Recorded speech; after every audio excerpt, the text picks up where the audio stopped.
నమస్తే, welcome to Dootha media. కాళ్ళ పారాణైన ఆరం లేదు, కాటికి సాగిపోయావంటూ కొత్తగా పెళ్లిన పెళ్లి కూతురు చనిపోయినప్పుడు పత్రికలు రాస్తుంటాయి. ఇప్పుడు అలాంటి సంఘటన కాకపోయినా రాజకీయంగా కూటమి సర్కార్ కూలిపోతుందని మాజీ ముఖ్యమంత్రి వైఎస్ జగన్మోహన్ రెడ్డి చెప్తున్నారు. 7 నెలల క్రితం బ్రహ్మాండమైన మెజార్టీతో అధికారులకు వచ్చిన కూటమి సర్కార్ మరో 2 నెలల్లో కూలిపోతుందని జగన్ చేస్తున్న హెచ్చరికలు రాజకీయంగా సంచలనం సృష్టిస్తున్నాయి. ఇంకా కాళ్ళ పారాయణ కూడా ఆరలేదు. పవన్ అన్నట్లు మొన్నే హనీమూన్ పూర్తయింది, అంతలోనే కూటమి సర్కార్కు కాలం చెల్లిపోతుందంటూ జగన్ బృందం చేస్తున్న ప్రచారం రాజకీయంగా కలకలం సృష్టిస్తోంది. కూటమి కూడమే కాదు, తాను అధికారంలోకి వస్తానని ఆ వెంటనే అందరిపై ప్రతీకారం తీర్చుకుంటానని జగన్ చేస్తున్న ప్రకటనలు కేవలం బెదిరింపులుగానే చూడాలా, లేక దీని వెనుక ఏదైనా కుట్ర ఉందా అనే సందేహాలు సామాన్యులతో పాటు రాజకీయ విశ్లేషకుల్లోనూ కలుగుతున్నాయి. వాస్తవానికి కూటమి ప్రభుత్వం అధికారంలోకి వచ్చిన తర్వాత ప్రజలు ఆశించిన స్థాయిలో పనిచేయటం లేదనేది నిజమే. పార్టీ కార్యకర్తలు, నాయకులు, సానుభూతి పరులు ఆశించిన విధంగా టీడీపీ కూటమి పనిచేయటం లేదు. తాను కక్ష సాధింపు రాజకీయాలకు దూరం అంటూ ముఖ్యమంత్రి చంద్రబాబు నాయుడు మడికట్టుకుని కూర్చోవడంపై ఆ పార్టీ కార్యకర్తలు, సానుభూతి పరులు మండిపడుతున్నారు. కక్ష సాధింపు రాజకీయాలు చేయకపోయినా తప్పు చేసిన వారిని కఠినంగా శిక్షించాలన్న ఆయన మీనమేషాలు లెక్కిస్తున్నారు. అవినీతి, అక్రమాలు, అరాచకాలు చేసిన వారందరూ తమ ముందు రొమ్ము విరుచుకు తిరుగుతున్న చంద్రబాబులో కానీ లోకేష్లో కానీ ఇసుమంత కదలిక కనిపించట్లేదు. పైగా తప్పు చేసిన వారితో, అవినీతికి పాల్పడిన వారితో కుమ్మక్క అవుతున్నారనే భావన సర్వత్రా వ్యాపిస్తున్న వారిలో చలనం లేదు. ఒక మాజీ ఎంపీపై హత్యాయత్నం చేసిన వారితో టీడీపీ ఎమ్మెల్యే కుమ్మక్కైతే అతనిపై చర్యలు కాదు కదా, కనీసం పిలిచి విచారించిన పాపాన పోలేదు. ఆయన ఒక్కరేనా? వైసీపీ నుంచి టీడీపీలోకి వచ్చిన ఓ నాయకుడికి మంత్రి పదవి కట్టబెట్టి పైన కూర్చోబెడితే ఆయనేమో టీడీపీ కార్యకర్తలను, నాయకులను, సానుభూతి పనులు వేధిస్తున్నారు. ఆయనపైన చర్యలు. ఇవి కేవలం ఉదాహరణలే. ఇలాంటి వారు జిల్లాకు 2-3 పైనే ఉన్నారు. అయినా వారి వైపు కన్నెత్తి చూసిన పాపం లేదు. ఇక అధికారులైతే ఇష్టారాజ్యం. వైసీపీలో అడ్డుగోలుగా పనిచేసిన అధికారులే ఇక్కడ తిష్టవేసి ఇష్టం వచ్చినట్లు ప్రవర్తిస్తున్న వారిపై చర్యలు నామాత్రమే. ముఖ్యమంత్రి ముందే తమ విశ్వరూపం చూపిస్తున్న ఆయన నిస్సహాయంగా, బేలగా వ్యవహరిస్తున్నారు.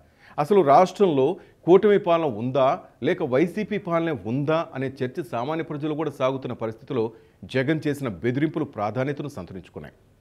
వాస్తవానికి జగన్ చేసిన బెదిరింపుల గురించి పెద్దగా పట్టించుకోవాల్సిన అవసరం లేదు. ఎందుకంటే 175 మంది ఉన్న శాసనసభలో 164 మంది కూటమి సభ్యులే ఉన్నారు. ఇటువంటి పరిస్థితుల్లో కూటమి ప్రభుత్వం కూడడం అంత ఈజీ కాదు. అయితే పైన ఉన్న పెద్దలు ఏదైనా మంత్రం వేసి పవన్ను పక్కకు లాగినా, బీజేపీ తప్పుకున్నా టీడీపీకే సొంతంగా 130 మంది పైగా ఎమ్మెల్యేల బలం ఉంది.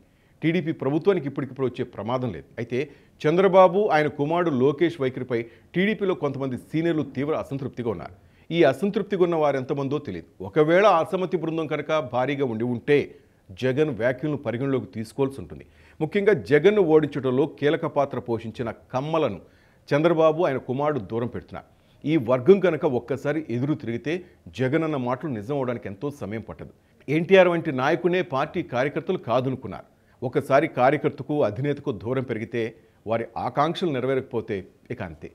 ఎన్టీఆర్ ఉదంతం అదే చాటి చెప్పింది. అయితే అప్పట్లో ఎన్టీఆర్కు ప్రత్యామ్నాయం చంద్రబాబు కనిపించారు. అయితే ఇప్పుడు అటువంటి నేత తెలుగుదేశం పార్టీలో ఎవరూ లేరు. అయితే ఇదే విధంగా చంద్రబాబు, ఆయన తనయుడు ప్రవర్తిస్తే టీడీపీలో అసంతృప్తిగా ఉన్న వారంతా పవన్ చెంతకో లేక బీజేపీ సృష్టించే మరో షిండే వైపు వెళ్తారన్నలో ఎటువంటి సందేహం లేదు. అయితే జగన్ అన్నట్లు మరో 2 నెలల్లో ఇది జరిగే అవకాశం లేదు. ఎందుకంటే ఇప్పుడు చంద్రబాబు, ఆయన తనయుడు బీజేపీ పెద్దలను బాగానే సంతృప్తిపరుస్తున్నారు. అవసరానికి మించి మోడీని ఆకాశానికి ఎత్తేస్తున్నారు. మోడీకి కోపం రాకుండా ఉండేందుకు చేయాల్సిందంతా చేస్తున్నారు. అదాని, జగన్ అవినీతి కేసులో జగన్ లడ్డూలా దొరికినా చంద్రబాబు ఉపయోగించుకోలేదు. ఇది మనం చెప్తుంది కాదు, స్వయంగా చంద్రబాబు చెప్తుందే. అయితే మోడీ చంద్రబాబు, ఆయన కుమారుడు ఎంత బాగా చూసుకున్నా తన దత్తపుత్రుడికి అవకాశం ఇవ్వడానికో ఆయనే ప్రాధాన్యత ఇస్తారు. అందుకే ఎన్నికలై 7 నెలలు కాకముందే ప్రతిపక్ష హోదా కూడా రాని జగన్ 2 నెలలు, 4 నెలలు అంటూ బెదిరింపులకు దిగుతున్నారు. చంద్రబాబు వల్ల ఏమీ కాదని, తానే మళ్ళీ అధికారంలోకి వస్తానని, ఆ తర్వాత అంతు తేలుస్తానని ఇప్పటి నుంచే బెదిరింపులకు దిగుతున్నారు. కక్ష సాధింపు చర్యలకు దిగనని మౌనంగా ఉంటారంటే మరోసారి 2019 పునరావృతం అవుతుంది. ఇక్కడ సంగతి చెప్పాలి. గతంలో ఇదే విధంగా జగన్ టీడీపీ ప్రభుత్వాన్ని తాను తలుచుకుంటే గంటలో కూల్చివేస్తానని ప్రకటించారు. దీంతో చంద్రబాబు వైసీపీలో ఉన్న 23 మంది ఎమ్మెల్యేలను తన పార్టీలో లాగేసుకున్నారు. అలా లాగేసుకున్నా జగన్కు నష్టమేమీ జరగలేదు. తర్వాత జరిగిన ఎన్నికల్లో జగన్ అపూర్వమైన బలంతో అధికారంలోకి వచ్చారు. ఇప్పుడు జగన్ అదే రీతిలో రెచ్చిపోతున్నారు. ఇలా రెచ్చిపోతున్న జగన్కు, ఆయన మంది మాగాదులకు చంద్రబాబు కళ్ళెం వేయకపోతే మరోసారి అదే చేదు ఫలితాలను చూడాల్సి వస్తుంది. 2019లో చేదు ఫలితాలను చూసినా టీడీపీ కార్యకర్తలు సానుభూతి పరులు చంద్రబాబుపై నమ్మకంతో 5 ఏళ్లు గొప్ప పోరాటం చేసి పార్టీని మళ్ళీ అధికారంలోకి తెచ్చారు. అయితే ఈసారి అటువంటి పరిస్థితి ఉండబోదు. ఎందుకంటే చంద్రబాబు ఆయన తనయుడు తమను మోసం చేశారని, వాడుకును వదిలేశారని టీడీపీ కార్యకర్తలు, అభిమానులు, సానుభూతి పరులు ఆ పార్టీ శ్రేయస్సు కోరుకునేవారు అనుకుంటున్నారు. ఒకవేళ చంద్రబాబు నేతృత్వంలోని కూటమి అధికారం కోల్పోతే టీడీపీ వాళ్ళు గతంలో వలె పనిచేయరనే విషయాన్ని తండ్రి కొడుకులు గుర్తుంచుకోవాలి.